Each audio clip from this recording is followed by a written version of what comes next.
కవిత ఎపిసోడ్పై స్పందించారు మాజీ మంత్రి కేటీఆర్. పార్టీ అంతర్గత విషయాలు బయటకు మాట్లాడకపోవడమే మంచిదని తెలిపారు. తమ అధినేతకు ఎవరైనా లేఖలు రాయొచ్చని, గత ఎన్నికల్లో లేఖలు చాలా వచ్చాయన్నారు. అన్ని పార్టీల్లోనూ కోవట్టులుంటారని కామెంట్ చేసిన కేటీఆర్ తమ పార్టీలోనూ రేవంత్ రెడ్డి కోవట్టులున్నారని చెప్పారు. కవిత ఎపిసోడ్పై స్పందించారు మాజీ మంత్రి కేటీఆర్. పార్టీ అంతర్గత విషయాలు బయటకు మాట్లాడకపోవడమే మంచిదని తెలిపారు. తమ అధినేతకు ఎవరైనా లేఖలు రాయొచ్చని, గత ఎన్నికల్లో లేఖలు చాలా వచ్చాయన్నారు. అన్ని పార్టీల్లోనూ కోవట్టులుంటారని కామెంట్ చేసిన కేటీఆర్ తమ పార్టీలోనూ రేవంత్ రెడ్డి కోవట్టులున్నారని చెప్పారు. మా పార్టీలో we encourage open culture, democracy కాబట్టి, డెమోక్రాటిక్ పార్టీ కాబట్టి, ప్రజాస్వామిక స్ఫూర్తి ఉన్న పార్టీ కాబట్టి మా పార్టీ అధ్యక్షుల వారికి ఎవరైనా సూచనలు చేయాలనుకుంటే ఉత్తరాలు రాయొచ్చు. అదేదో చాలా గొప్ప విషయం అన్నట్టు మీరందరూ అంత బాధపడిపోవాల్సిన అవసరం ఏం లేదు. నేను అనేది ఏమంటే మా పార్టీలో డెమోక్రసీ ఉంది కాబట్టి మా పార్టీ అధ్యక్షుల వారికి మా పార్టీ నాయకులు ఎవరైనా సరే అప్పుడప్పుడు సూచనలు సలహాల రూపంలో లిఖితపూర్వకంగా ఇవ్వచ్చు, ఓరల్గా ఇవ్వచ్చు, రకరకాలుగా ఇవ్వచ్చు. అట్లాగే నేను ఒక మాట మాత్రం చెప్తాను, మనం ఎవరైనా సరే పార్టీలో ఏ హోదాలో ఉన్నా కొన్ని విషయాలు అంతర్గతంగా మాట్లాడాల్సిన విషయాలు అంతర్గతంగా మాట్లాడితేనే బాగుంటుంది. పార్టీ ఫోరమ్స్ ఉన్నాయి, అధ్యక్షుల వారితో కలిసే అవకాశం ఉంది, లేదా ఆఫీస్ బేరర్స్ ఉన్నారు, కలిసి చెప్పుకునే అవకాశం ఉంది. కాబట్టి అంతర్గతంగానే కొన్ని విషయాలు మాట్లాడితే బాగుంటుంది. అది అందరికీ వర్తిస్తుంది, వీళ్ళకి వాళ్ళకని కాదు, అందరికీ వర్తిస్తుంది. తప్పకుండా ఎవరమైనా ఒకటే, ఈ పార్టీలో అందరం కార్యకర్తలమే, అందరికీ కూడా ఇదే సూత్రం వర్తిస్తుంది. కాబట్టి అన్ని పార్టీలో ఉంటారు. రేవంత్ రెడ్డి కోవట్లు ఉంటే ఉండొచ్చు, ఏముంది అందులో. Coverts will expose themselves, coverts will expose themselves in due course of time. ఎందుకు తొందర, ఎందుకు చేసుకోవాలి. రైట్, ఈ విషయంపై డీటెయిల్స్ అందించడానికి సత్యం లైవ్లో ఉన్నారు. సత్యం, బీఆర్ఎస్లో అసలు ఏం జరుగుతోంది? కేటీఆర్ కామెంట్స్ను ఎలా చూడొచ్చు? అంటే నిన్న కవిత కామెంట్ చేసిన తర్వాత ఇప్పటివరకు బీఆర్ఎస్ పార్టీలో కోవట్లు ఉన్నారు, కేసీఆర్ చుట్టూ కేసీఆర్ దేవుడే కానీ కేసీఆర్ చుట్టూ దయ్యాలు ఉన్నాయి, వాటిని తొలగించుకుంటే తప్ప భవిష్యత్తులో బీఆర్ఎస్ పార్టీకి లైఫ్ ఉండదనే అంశాన్ని కూడా కవిత స్పందించి, కానీ కవితకి కౌంటర్ ఇచ్చారు ఆ పార్టీ వర్కింగ్ ప్రెసిడెంట్ కేటీఆర్. ఈరోజు మీడియా సమావేశంలో ఆయన బీఆర్ఎస్ పార్టీలో కోవట్లు ఉన్నారు, రేవంత్ కోవట్లు బీఆర్ఎస్ పార్టీలో ఉన్నారు, త్వరలో వారు బయటపడతారనే అంశాన్ని కూడా ఆయన స్పందిస్తారు. ఇక దాంతోపాటు తెలంగాణకు పట్టిన దయ్యం సీఎం రేవంత్ రెడ్డి అయితే కాంగ్రెస్ పార్టీ శని అని కూడా ఆయన ప్రస్తావిస్తేనే ఇప్పటివరకు మా పార్టీలో ఎలాంటి అంతర్గత విషయాలైనా మాట్లాడే ప్రజాస్వామ్యం ఉంది, నేరుగా లేఖలు రాయొచ్చు, సలహాలు సూచనలు ఇవ్వచ్చు, కానీ బహిరంగంగా మాట్లాడడం వల్ల పార్టీకి నష్టం జరుగుతున్న అంశాన్ని కూడా పరోక్షంగా కవితను హెచ్చరిస్తూ ఆయన కామెంట్ చేశారు. కానీ ఇప్పటివరకు పార్టీలకు సంబంధించిన లీక్ విషయానికి కానీ నిన్న కవిత నిన్న మాట్లాడిన ఆమె అమెరికా నుంచి తిరిగి వచ్చిన సందర్భంగా ఆమె విమానాశ్రయంలో మాట్లాడారు. తన లెటరు లీక్ కావడానికి కారణం ఎవరు? చాలామంది పార్టీలో కోవట్లు ఉన్నారు, చుట్టూ కేసీఆర్ చుట్టేనే వీరంతా పనిచేస్తున్నారు, దీనివల్ల పార్టీకి నష్టం జరుగుతుంది. చాలా సందర్భాల్లో తాను మాట్లాడాను, అయినా ఎప్పుడు బయటకు రాంది, ఇప్పుడు ఎందుకు లేక బయటకు వచ్చింది, అది ఎవరు లీక్ చేశారనే అంశాన్ని కూడా ఆమె ప్రస్తావించారు. ఇక కవిత అన్న దయ్యం ఎవరు, దయ్యాలు ఎవరు, ఇప్పటివరకు ఆ పార్టీలో ఎవరు దయ్యము ఎవరు కోవట్లు అనే అంశాన్ని కూడా ఆమె చాలా క్లియర్గా పార్టీలో జరుగుతున్న పరిణామాలకు సంబంధించి నిన్న ఆమె మాట్లాడితే, ఈరోజు ఆ పార్టీ వర్కింగ్ కేటీఆర్ కాంగ్రెస్ పార్టీకి సంబంధించిన రేవంత్ కోవట్లు పార్టీలో ఉన్నారు, భవిష్యత్తులో బయటపడతారన్న అంశాన్ని కూడా ప్రస్తావించారు. అసలు కేటీఆర్ ఎవరిని కోవట్లుగా చూస్తున్నారు?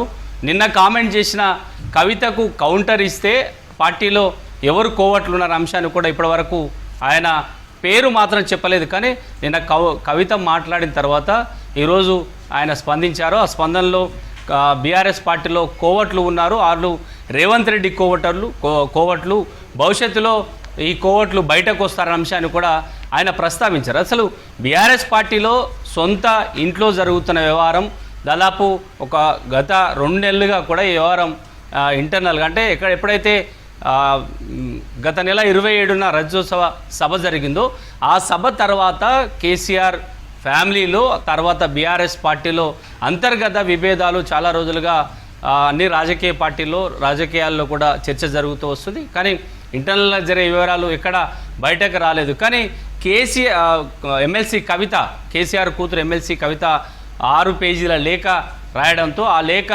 బయటకు రావడంతో 2 రోజులుగా ఇదే అంశం చర్చనీయాంశంగా మారింది.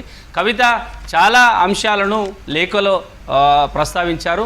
సభ జరిగిన తీరును ఆమె పరోక్షంగా సభలో ఎక్కడైతే పార్టీ ప్రస్తావించలేదో కేసీఆర్ కానీ పార్టీకి సంబంధించిన వివరాలకు సంబంధించిన అంశాలని ఆమె చాలా వివరంగా 6 పేజీలకు సంబంధించిన లేఖను కేసీఆర్కి ఇచ్చింది.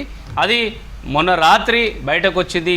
దాంట్లో ప్రధానంగా పార్టీ సభ జరిగిన తీరును ఆమె కేసీఆర్ దృష్టికి తీసుకెళ్లే ప్రయత్నం చేశారు. ప్రధానంగా బీజేపీని ఎక్కడా టార్గెట్ చేయలేదు, బీజేపీకి అనుకూలంగా ఉన్నామనే ఒక ప్రచారం పార్టీ నేతల్లో ఉంది. 2 నిమిషాలు మాత్రమే బీజేపీ కోసం మాట్లాడారు. ఎందుకు టార్గెట్ చేయలేకపోయారు? అలా చేయకపోవడం వల్ల బీజేపీతో భవిష్యత్తులో బీఆర్ఎస్ పొత్తుకు వెళ్తుందనే ఒక సంకేతాలు పార్టీ క్యాడర్కి వెళ్తుంది. క్యాడర్ అంతా కూడా అదే అనుమానంతో ఉన్నారు. ఎందుకు బీజేపీని టార్గెట్ చేయలేకపోయారు అంశాన్ని కూడా ఆమె ప్రస్తావించారు. దాంతోపాటు బీజేపీ ఆల్టర్నేట్ అయ్యే ప్రమాదం ఉంది, బీఆర్ఎస్ను కాంగ్రెస్ ఢీకొనలేకపోతుంది, కాంగ్రెస్ విషయంలో ఎదురుదాడి చేయలేకపోయాం, కేవలం బీజేపీని సానుకూలంగా బీఆర్ఎస్ ఉంది అనే ఒక అంశాన్ని కూడా ఆమె లేఖలో ప్రస్తావించింది. ఇక దీంతో పాటు సభలో ఎక్కడ ఉద్యమకారుల్ని మాట్లాడించలేదు, కేవలం వర్కింగ్ ప్రెసిడెంటు లేదంటే కేసీఆర్ మాత్రమే మాట్లాడడం వల్ల మిగతా నాయకులంతా కూడా పరిగణలోకి తీసుకోలేదు. దానివల్ల పార్టీకి నష్టం జరుగుతున్న అంశాన్ని కూడా ఆమె ప్రస్తావించారు. దీంతోపాటు పార్టీలో కొంతమంది నేతలకు మాత్రమే అధినేత అందుబాటులో ఉంటారు, అందరినీ కలవడు అనే అంశాన్ని కూడా ఆమె లేఖలో ప్రస్తావించారు. ఇకనైనా పార్టీ నేతలందరినీ కలిసి అందరినీ పరిగణలోకి తీసుకోవాలి, కొందరి మాటలే వినడం వల్ల పార్టీ నష్టపోతుందనే అంశాన్ని కూడా ఆమె ప్రస్తావిస్తూ వచ్చారు. 6 పేజీల లేఖ పార్టీలో పెద్ద దుమారం లేపింది. ఆమె అమెరికా నుంచి వచ్చిన తర్వాత పార్టీలో జరుగుతున్న తీరుకు సంబంధించి కూడా ఆమె బహిరంగంగానే మీడియా ముందు అసంతృప్తి వ్యక్తం చేసింది. తాను రాసిన లేఖను కావాలని లీక్ చేశారు, ఎవరు లీక్ చేశారు, పార్టీలో కోవట్లున్నారు, పార్టీ అధినేత చుట్టూ దయ్యాలున్నాయి, ఆ దయ్యాలు ఎవరు అంటే పరోక్షంగా ఎమ్మెల్సీ కవిత ఎవరిని దయ్యమన్నది, ఆ పార్టీలో కీలకంగా ఉన్న నాయకుడు ఎవరు, ఆయననే టార్గెట్ చేస్తూ దయ్యమన్నదా, అసలు ఆ పార్టీలో అధినేతకు దగ్గరికి వెళ్లకుండా పార్టీ కీలక నేత అంతా దూరంగా ఉండడానికి ఎవరు ఆ దయ్యం అంటే నిన్న కవిత చేసిన కామెంట్స్లో దయ్యం ఎవరనే ఒక చర్చ ప్రస్తుతానికి రాజకీయ వర్గాల్లో చర్చ సాగుతుంది. ఈరోజు ఆ పార్టీ వర్కింగ్ ప్రెసిడెంట్ కేటీఆర్ మా పార్టీలో రేవంత్ కోవట్లున్నారు, భవిష్యత్తులో బయట పడతారు అన్న అంశాన్ని కూడా ప్రస్తావించారు. ఆయన ఎవరిని ఉద్దేశించి ప్రస్తావించారని మాత్రం ఇప్పటికీ ఇటు బీఆర్ఎస్ పార్టీలో ఇటు అన్ని రాజకీయ పార్టీల్లో కూడా చర్చనీయాంశంగా నిన్న కవిత మాట్లాడిన తర్వాత ఈరోజు కేటీఆర్ కౌంటర్ ఇస్తే ఆమెనే కాంగ్రెస్ కోవట్టుగా బీఆర్ఎస్ అనుమానిస్తుందా? వర్కింగ్ ప్రెసిడెంట్ కేటీఆర్ మాటలు అవే కవితను రేవంత్ కోవట్టుగా బలపరిచే విధంగా ఆయన మాట్లాడారనే ఒక అనుమానము ఇతర పార్టీల్లో కూడా కొనసాగుతుంది. ఈరోజు కేటీఆర్ స్పందించడం, ఇంకా నిన్న రాత్రి అమెరికా నుండి వచ్చి రాగానే కవిత మాట్లాడడం, వెంటనే ఈరోజు party working president KTR counter చేయడం వెనుక అన్నా చెల్లెల మధ్య రాజకీయ పోరు కొనసాగుతుందా? నిన్న కవిత చేసిన కామెంట్స్ కేటీఆర్ ఉద్దేశించే కామెంట్ చేసిందా? ఈరోజు కేటీఆర్ చేసిన కామెంట్స్ కేవలం కవితను టార్గెట్ చేస్తూ పరోక్షంగా పేరు ప్రస్తావించకుండా కామెంట్ చేశారా అనే అంశాన్ని కూడా ఈ రాజకీయ పార్టీలలో చర్చ సాగుతూ వస్తుంది. ఇక కేటీఆర్ చేసిన కామెంట్స్కి కవిత ఈరోజు కౌంటర్ ఇస్తుందా? ఎందుకంటే ఆమె పార్టీలో జరిగిన అన్యాయము తనకు అన్యాయం జరుగుతుంది అనే అంశాన్ని పరోక్షంగా లేఖలో ప్రస్తావించారు కాబట్టి వెంటనే కేటీఆర్ కౌంటర్ ఇచ్చారు కాబట్టి ఈరోజు ఎమ్మెల్సీ కవిత మరోసారి స్పందించే అవకాశం ఉందా? అన్నకు ఆమె కౌంటర్గా మీడియా సమావేశం పెట్టి కౌంటర్ ఇస్తుందా అనే ఒక ప్రచారం కూడా బీఆర్ఎస్ పార్టీలో ఇటు అన్ని రాజకీయ పార్టీల్లో కూడా చర్చ సాగుతుంది. బీఆర్ఎస్ పార్టీలో అంతర్గత వ్యవహారము, ఇంట్లో ఉన్న పంచాయతీ ఒక్కసారిగా బయటకు వచ్చింది, లేఖల ద్వారా లీకులై బయటకు వచ్చింది. ఆ తర్వాత అమెరికా నుంచి వచ్చిన కవిత స్పందించింది. బీఆర్ఎస్ పార్టీలో కోవట్లున్నారు, అధినేత చుట్టూ దయ్యాలు ఉన్నారు, వాటిని తొలగించుకుంటే తప్ప బీఆర్ఎస్ పార్టీకి భవిష్యత్తు ఉండదు, తనను సూచనలు మాత్రమే చేశాను, అది కావాలని తన లేఖను బహిరంగపరిచి రాజకీయంగా దుమారం లేపే ఒక ప్రయత్నం చేశారు, తనను టార్గెట్ చేస్తూ కుట్రలు చేశారని కూడా ఆమె కామెంట్ చేసింది. ఈరోజు ఈ అంశంపై చాలా కవిత అడిగిన ప్రశ్నలకు కేటీఆర్ని మీడియా ప్రశ్నించినా కూడా కేటీఆర్ ఆ అంశాలను ప్రస్తావించకుండా దాటవేసే ప్రయత్నం చేశారు. లేఖను ఎవరు లీక్ చేశారు?